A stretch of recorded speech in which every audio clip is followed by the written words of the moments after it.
Hello বন্ধুরা, good morning সবাইকে। আশা করছি সবাই খুবই ভালো আছো। তো আজকে আমি একটা তোমাদের সঙ্গে ব্লগ শেয়ার করছি। তো ব্লগটা তোমরা প্লিজ পুরোটা দেখো, স্কিপ করো না। আর ভিডিওটা দেখলেই তোমরা জানতে পারবে আমি কী নিয়ে ভিডিও করছি। তো আমি আজকে ফার্স্ট টাইম ভিডিও করছি। তো ভিডিওটা দেখো পুরোটা। আর যদি ভিডিওটা ভালো লাগে তো লাইক করো, কমেন্ট করো, শেয়ার করো, আর আমার চ্যানেলটাকে সাবস্ক্রাইব করো। তো চলো ভিডিওটা দেখতে থাকো। আমি একজন হাউসওয়াইফ। তো হাউসওয়াইফের অনেক কাজ থাকে, তোমরা সকলেই জানো যে হাউসওয়াইফ যতই বাইরের কাজ করুক না কেন তাকে ঘরের কাজ করতেই হবে। তো আমি সকালে উঠে, আমার হাজব্যান্ড বেরিয়ে গেছে কাজে, তো এবার আমার মাম্মা ঘুমাচ্ছে।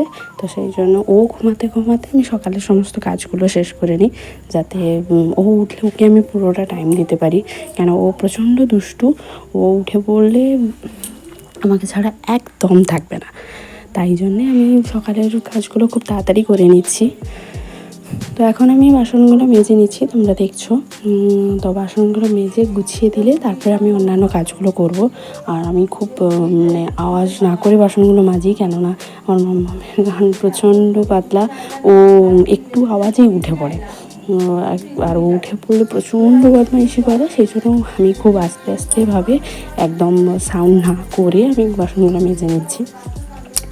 আর বাসনগুলো মাজা হয়ে গেলে আরও অনেক কাজ থাকে, ঘর মোছা, গ্যাস পরিষ্কার করা। এবার ওগুলো পরিষ্কার তো করতেই হয়, কেননা আর এঁঠো বাসন ফেলে রাখতেও পারবো না, দেরি করতে পারবো না, কেন সবাই বলে যে এঁঠো বাসন ফেলে রাখতে নেই। তাই জন্য আমি এঁঠো বাসনগুলো আগে মেজে নিই। তো ওগুলো মাজার পরে গ্যাসটা পরিষ্কার করে দিচ্ছি। গ্যাসটা একদম নোংরা হয়েছিল, কারণ রাতে রান্না হয়েছিল। তো গ্যাসটা পরিষ্কার করে নেব। আর গ্যাসটা পরিষ্কার না করে দুপুরে রান্না করতে পারবো না, কারণ বলে যে রাতে রান্না করা গ্যাসকে না মুছে না পরিষ্কার করে ওগুলোতেই রান্না করতে নেই। তাই জন্য আমি গ্যাসটাকে খুব ভালোভাবে পরিষ্কার করে নেবো। আর ওর যত প্লেট আছে ওগুলোকে ভালোভাবে পরিষ্কার নেবো, সাইড চারদিক পরিষ্কার করে নিচ্ছি ভালোভাবে। তারপরে আমি গ্যাসটা ভালোভাবে একটা ভালো পরিষ্কার কাপড় দিয়ে মুছে নেব। তো ওটা মুছে নিলে ওটা ভালোভাবে পরিষ্কার হয়ে যাবে। তারপরে আমি এটাতে প্লেটগুলো সব সাজিয়ে দেবো। আবার সব দেরি হয়ে যাচ্ছে, আর অন্যান্য কাজ আছে, আর আবার মাম্মা উঠে পড়বে আবার। আর আবার কিছুক্ষণের পরে ময়লা নিতে চলে আসবে, তো ওগুলো ফেলতে হবে, ঘর পরিষ্কার করতে হবে, অনেক কাজ আছে। তো যে দেখো আমি গ্যাসটা তুলেও নিচ থেকে ভালো করে পরিষ্কার নিচ্ছি, যাতে কোনো নোংরা না থেকে যায়, কেন রান্নার কাছে নোংরা আবর্জনা থাকলে একদমই ভালো লাগে না। তো ওগুলো ভালোভাবে পরিষ্কার করে নিচ্ছি আমি। তারপরে ওই কাপড়টাকে ভালোভাবে আবার দ্বিতীয়বার ধুয়ে ভালোভাবে মুছে নিচ্ছি। তারপরে কাপড়টা ধুয়ে রেখে দেবো, যাতে এটা ভালোভাবে শুকনো হয়ে যায়। তো ওগুলো পরিষ্কার করার পরে আমি কাপড়টাকে ধুয়ে ভালোভাবে করে রেখে দিচ্ছি। আর ওই যত প্লেট ছিল ওগুলো ঝুড়ি কাটার ওগুলো যে ছিল ওগুলোকেও ধুয়ে ভালোভাবে ওখানে রেখে দিচ্ছি। এবার প্লেটগুলো ধুয়ে মেজে আমি ওগুলোকে গ্যাসের ওপর সাজিয়ে নেবো, কেন আবার রান্না হবে, বাবার মাম্মা উঠলে ওর খাবার তৈরি হবে। তাই জন্য ওগুলো সাজিয়ে নিলে আমার একটু সুবিধে হবে।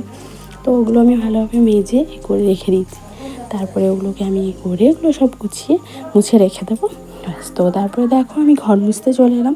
এবার আমি বালতিতে জল নিয়ে নেবো, কেন গোটা ঘর না মুছলে প্রত্যেক দিন না মুছলে প্রচুর প্রবলেম হয়, কারণ আমার মামা এখন হাঁটতে পারে। তো ও যা তা নিচে পড়ে থাকলে তুলে মুছে দিয়ে দেয়। এবার ঘর পরিষ্কার না থাকলে যে কোনো জিনিস একটা পড়ে গেলে প্রচণ্ড অসুবিধা, ধুলোবালি দিয়ে বাচ্চা থাকবে, ওটা ভালোও লাগে না। তাই জন্য আমি ঘরটা প্রত্যেক দিনই মুছি, আর ভালোভাবে গোটা ঘর ভালোভাবে পরিষ্কার করে নিই। তো তোমরাই দেখছো যে আমি বালতিতে জল নিচ্ছি। এবার তারপরে ওটাতে লিকুইড দিয়ে আমি ঘরটা ভালোভাবে মুছে নিব। তো এবার আমি ঘরটা মুছে নিচ্ছি। প্রথমে আমার রুমে যাচ্ছি ঘরটা মুছতে, আমার মাম্মা ঘুমাচ্ছে, আর ওখানে প্রচুর আস্তে আস্তে করে ঘর মুছতে হবে, কেননা ও একটু আওয়াজ হলে উঠে পড়বে। তো আমি খুব আস্তে আস্তে করে ঘর মুছে বেরিয়ে এলাম। তারপরে আমি অন্যান্য ডাইনিং টেবিল প্লেসটা, আমার বাবা মায়ের রুম, তারপরে সামনে সমস্ত জায়গাটা ভালোভাবে পরিষ্কার করে নেবো, মুছে নেবো। তো এবার আমি জায়গাগুলো মুছে নিচ্ছি, তোমরা দেখছো আমি গোটাটা মুছে নিচ্ছি। আর বারবার বল করে যাচ্ছি, বারবার ধুয়ে নিয়ে আসছি, যাতে একদমই নোংরাটা না থাকে, কেননা ওর জন্য নোংরা এখন একদমই ভালো নয়। তো যত ব্যাকটেরিয়াগুলো বাইরে থাকে ততই ভালো, যেহেতু এখন খুবই ছোট, তাই জন্য আমি খুব ভালোভাবে এগুলো মুছে পরিষ্কার করে নিচ্ছি। আমার মোছা হয়ে গেছে, এবার আমি বাইরে চলে এলাম ডাইনিংয়ে মুছতে। তারপরে আমি চলে যাবো সামনের দিকে মুছতে, কেন ওটা মুছে আমি একদম ডাইনিংয়ের দিক থেকে হয়ে বাথরুমে চলে যাবো, যেহেতু আমার ওইটাই বেশি সুবিধে হবে। তো আমি ভালোভাবে ওটাকে মুছে নিচ্ছি এবারে।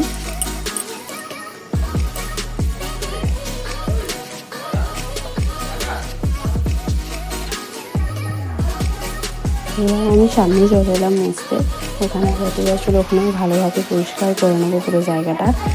আর ও ওখানে প্রচুরভাবে খেলাধুলা করে, তো ওই জায়গাটা খুবই ভালোভাবে পরিষ্কার করে রাখতে হয়, কেন ও ওখানে সমস্ত খেলনা নিয়ে খেলতে বসে, তো ওটা ধুলো বালি কিছু থেকে গেলে ওর প্রচুর প্রবলেম হবে। তাই জন্য আমি ওটা খুব ভালোভাবে ওই জায়গাগুলো পরিষ্কার করছি, কেন ও দিনে অর্ধেকের বেশি টাইম ওই জায়গাটাতেই খেলে, ওইখানেই থাকতে বেশি ভালোবাসে, ওই জায়গাটাও খুবই ভালো লাগে। তো ওই রাস্তার সাইডে, তো ওখানে ও গেটটা ধরে দাঁড়িয়ে থাকে, আর বাইরে সব যে লোকজন যায় ওদেরকে দেখে, তো ওই জন্যই আমি জায়গাটা খুব ভালোভাবে পরিষ্কার করে নিই।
তো বাইরেটা আমার মোছা হয়েই গেছে, তো এবারে আমি ভেতরে চলে এলাম। এবারে ডাইনিংয়ের প্লেসটা পুরোটা মুছে নেবো ভালো করে, কারণ ওখানে সব সমস্ত কিছু আমরা পুরো দিনের কাজ করি, রান্না বান্না করার জন্য, সবজি কাটা, তো খাওয়া দাওয়া করা, ওই জন্য ওই জায়গাটাও খুব ভালোভাবে পরিষ্কার করে নিতে হয়। আমি গোটা চারদিক ভালোভাবে চুকে পরিষ্কার করে নিচ্ছি, কারণ আমার মনে কিছুই দেখতে পেলে ওখান থেকে বের করেও মুখে দেবে, তো সেই জন্য আমি খুব ভালোভাবে চারিদিক পরিষ্কার করে নিচ্ছি। এবার ঘর মোছাটা হয়ে গেলে তারপরে আমি কাপড় কাচবো, রান্না টাইমটা খুবই যাচ্ছে তাড়াতাড়ি। এবার ও উঠে পড়লে প্রচুর প্রবলেম করবে, আমি এই জন্যে তাড়াতাড়ি করে ঝটপট করে সবটা করে নিচ্ছি, গুছিয়ে নিচ্ছি। তুমি দেখতেই পাচ্ছ আমি যতটা সম্ভব তাড়াতাড়ি করার চেষ্টা করছি। এবার আমি ডাইনিং প্লেসটা পুরোটা মুছে নেবো, তারপরে আমি কাপড় কাচতে যাবো।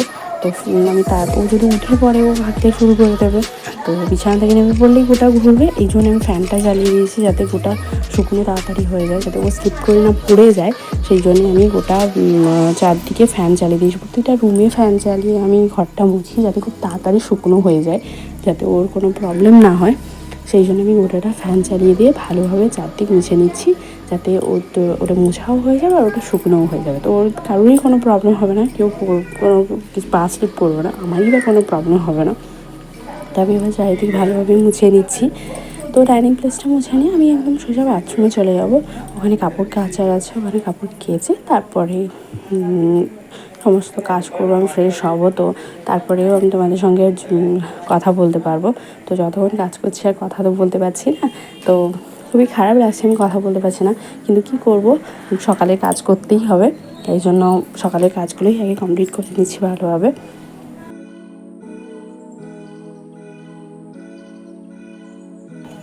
আমার ঘর মোছা কমপ্লিট হয়ে গেছে, এবার আমি কাপড় কাচতে চলে এলাম। তো এবার কাপড়গুলো কেচে নেব, তারপরে ধুয়ে নেব, দিলে আমি ফ্রেশ হব। তো কাপড় কাচতে কাচতে আমার মাম্মা উঠে পড়ছে, ওর সাউন্ড শোনা যাচ্ছে একটু একটু। তারপরে আমার শাশুড়ি আমাকে ডাক দিল যে আমার মাম্মা উঠে পড়েছে বলে, আর ও উঠে পড়েছে মানে আমাকে যেতেই হবে। তো তারপরে আমি আবার কাপড় কাচতে কাচতে উঠে যাব, তো ও দেখতে না পেলে আরও কাঁদবে, সেই জন্য আমি কাপড়গুলো কাচতে কাচতে আবার হাঁটিয়ে উঠে যাচ্ছি। তো এবার না উঠলেও নয়, বাচ্চা তো ঘুম থেকে উঠেছে সবে, না দেখতে পেলে খুবই কাঁদবে, তো উঠে গেলাম। ওর কাছতে কাছতে আমার মামা উঠে পড়েছিল, তো ওর কাছে চলে এসেছিলাম। তো এবারে কাপড়গুলো কাচা হয়ে গেছে, এবার আমি ফ্রেশ হয়ে তোমার সঙ্গে কথা বলছি, ঠিক আছে? চলে এলাম ফ্রেশ হয়ে, এই যে আমার মামা উঠে গেছে, এবার ওকে খাওয়াবো আর আমি খাবো, তারপরে লাঞ্চের প্রিপারেশন হবে। তো তোমরা দেখতে থাকো যে লাঞ্চে আজকে কী কী হয়, কী মনে করি, তো দেখতে থাকো ভিডিওটা। এবার লাঞ্চের প্রিপারেশন নিয়ে চলে এলাম। প্রিপারেশন দিয়ে করছিলাম, ওটা তোমাদেরকে দেখাতে পারলাম না, কেননা মাম প্রচণ্ড দুষ্টুমি করছিলো। তো আমি ঝটপট কেটে রান্না বসিয়ে দিয়েছিলাম। তো আমার এখানে একটা সবজি ডাল হচ্ছে, আর সব সবজি দিয়ে, আর একটা ভেজ করছি, যে একটা পোস্ত করছি, আলু আর পটল একটা পোস্ত হচ্ছে, আর ওখানে মাছ ম্যারিনেশন করে, মাছগুলো নুন মাখিয়ে রাখা আছে, ওগুলো কিন্তু একটা তরকারি হবে। আর মাঝখানে ক্লিপ আমি দেখাতে পারিনি, কেন রান্না শেষ করে ঝটপট আমাকে মামাকে নিয়ে ডক্টরের কাছে যেতে হতো। তো ওকে একটু ডাক্তার দেখানোর ছিল, একটু প্রবলেম হচ্ছিলো, তো ওকে দেখিয়ে দেখাতে নিই, তো ওটার আমি ক্লিপার করিনি, কারণ ডাক্তার দেখাতে হবে, ওটা আর ক্লিপ কী করবো, তো ওটা ক্লিপার করিনি। তো তারপর ওখান থেকে এসে আমরা রেস্ট নিচ্ছিলাম। তারপরে হঠাৎ করে আমার শাশুড়িমা বললো একটা জায়গায় নিমন্ত্রণ আছে, আমি জানতাম না, তো আবার রেডি হয়ে ওখানে গেলাম। তো তোমরা দেখো, আমরা একটা নিমন্ত্রণ বাড়ি গেছি, ওখানে একটা মানে পুজো হচ্ছিলো ওদের বাড়িতে, ওরা যে ঠাকুরের দীক্ষিত ওই পুজোটাই হচ্ছে। তো ওখানে গেছিলাম, ওখানে ওই পুজোতে বসে খুবই ভালো লাগছিলো, ওরা সবাই ঠাকুরের নাম করছিলো, প্রার্থনা করছিলো, যে দেখতেই পাচ্ছ তোমরা সবাই বসে প্রার্থনা করছে। তো আমার শাশুড়ি মা, আমার শাশুড়ি মায়ের মা, ওরা সবাই দীক্ষিত, তো ওই ঠাকুরের এতেই আমরা গেছিলাম। এবার আমি দীক্ষিত নই, তো ওই জন্য মন্ত্র কিছুই জানি না, তো আমি এমনি বসেই দেখছিলাম, আর খুব ভালো লাগছিলো জায়গাটা, তাই আমি ভিডিওটা করলাম। তো এবার ওরা অঞ্জলি দেবে বলে সবাই দাঁড়িয়ে পড়েছে, আর আমার মাম্মা বদমাশি করছিলো, তাই আমি দূরের থেকেই ওগুলো দেখছি। খুবই ভালো শান্ত পরিবেশ ছিল, ভালো লাগছিলো খুব। তারপর অঞ্জলি দিয়ে সবাই প্রণাম করতে গেলো, তো আমিও গেলাম। তো দেখো ওদের ওখানে ঠাকুরের জায়গাটা খুব সুন্দর লাগছিলো, এই জন্য আমি জায়গাটাকে ক্যাপচার করেছি। দেখো ঠাকুরের সিংহাসনটা কী সুন্দরই না লাগছে। আর ওই যে ওই ঠাকুরেরই ওরা ভক্ত, এবং ওরা ওতেই দীক্ষিত, অনুকূল ঠাকুর নয়, ও হচ্ছে সর্বানন্দের দীক্ষিত ওরা, তো এই জন্য খুব সুন্দর। আমরা এবার প্রসাদ খেতে চলে এলাম, প্রসাদে ওদের খিচুড়ি হয়েছিল, তো আমরা সবাই একসঙ্গে বসে গেছি, যেদিকে আমার দিদুন, মামি শাশুড়ি, আমার দেওর, আমার আরেকজন মামি শাশুড়ি, ওদিকে আমার শাশুড়ি বসছিল, আমি বসছিলাম, আমরা খাচ্ছিলাম। ওখানে আমার মাম্মাম ঘোরাঘুরি করছে, ওখানে তো খাবে না কিছু, ওখানেই ঘোরাঘুরি করছে। ওদের প্রসাদে খিচুড়ি করেছিল, খিচুড়িটাই সব থেকে বেশি ভালো লাগছিলো খেতে। আজকের ভিডিওটা এখানেই এন্ড করছি, সবাই সুস্থ থেকো, ভালো থেকো, টাটা।